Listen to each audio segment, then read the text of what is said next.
Hey everyone! Today I'm bringing you 6 absurd and hilarious financial stories. We're talking about real events, but they're so ridiculous that even logic wouldn't invest in them. If you love money, absurdity, or both, subscribe and stick around until the end of the video because the last story then will probably be the most absurd financial event you've ever heard of. In 2019, an art gallery sold a banana, not a golden banana, not a diamond banana, just a regular grocery store banana. Price tag $120,000. That's right. Someone literally paid a Tesla's worth of money for fruit and duct tape. The artist Maurizio Catalan called it comedian, and his explanation, it's about how we assign value to everyday things, which is art world language for, I can't believe they actually bought it. The collector who bought it said it's not about the banana itself, it's about the idea of the banana. Bro, the idea of the banana, that's called potassium. Here's the best part. The banana started rotting after 2 days, so they replaced it again and again. They literally sold banana version 4.0. Then another artist walked up to the gallery and ate the banana. Security panicked, but the gallery just replaced it again. That's when the world realized they weren't selling fruit. They were selling narrative. So in the end, $120,000 didn't buy a banana. It bought attention, controversy, and a meme that will never rot. Welcome to modern art, where the punchline is worth 6 figures.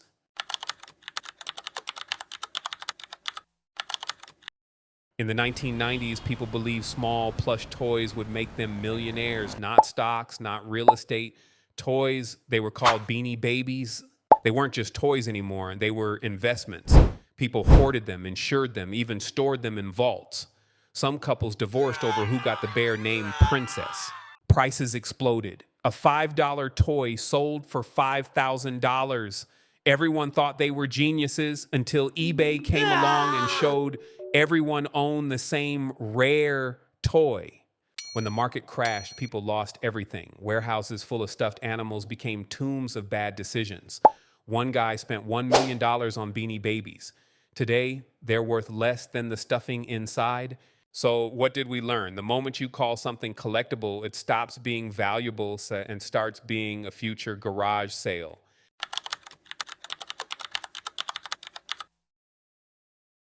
In 2021, a bunch of Reddit users decided to fight Wall Street using memes. Their weapon? GameStop, a company that sold video games in malls. Their goal? Make billionaires cry. Hedge funds were betting billions that GameStop would fail, so Reddit said, cool. Let's make it win. Thousands started buying the stock. The price exploded from $3 to over $400. The billionaires panicked. Their fancy suits turned into sweatpants. They lost billions. Meanwhile, Reddit was like, hold the line, even though nobody knew what the line was. Trading apps froze. News channels screamed. GameStop became a religion. Some people made millions, others lost everything. But for 1 week, the internet controlled the stock market. In the end, nothing made sense. The stock crashed back down, but history was made because for once the little guys won, or at least they had fun trying.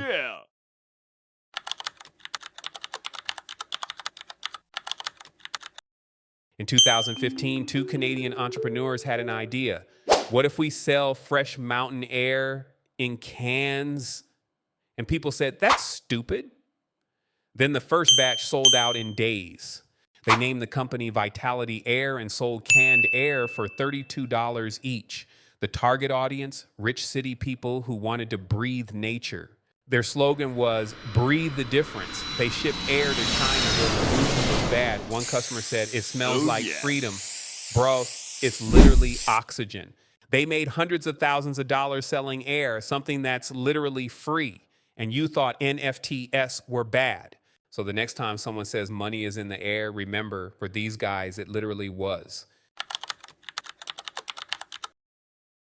In 2022, a group of crypto investors announced they were building a private island for millionaires, an island powered entirely by blockchain and dreams. Spoiler, the dream was the only real thing. They promised luxury villas, crypto casinos, and NFT art galleries. They sold virtual land plots for up to $400,000 each. The only problem, there was no land. Influencers hyped it. This is the future of living, they said.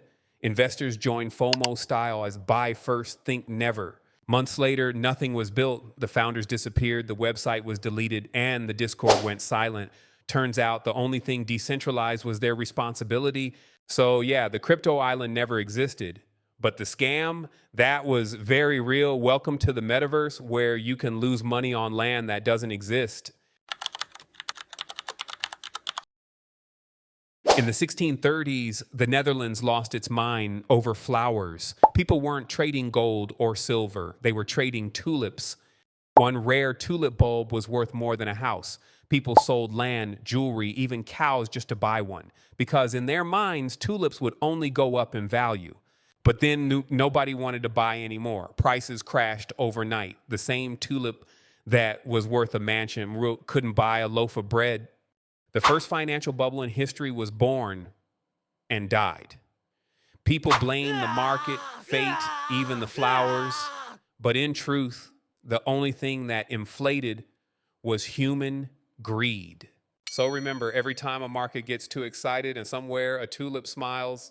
All right, folks, that's enough financial madness for today. If you laughed, learned something, or just lost faith in humanity, hit that like button and subscribe, because this is just the beginning. There are way more ridiculous real money stories coming your way. See you in the next video, where logic goes bankrupt and comedy gets rich.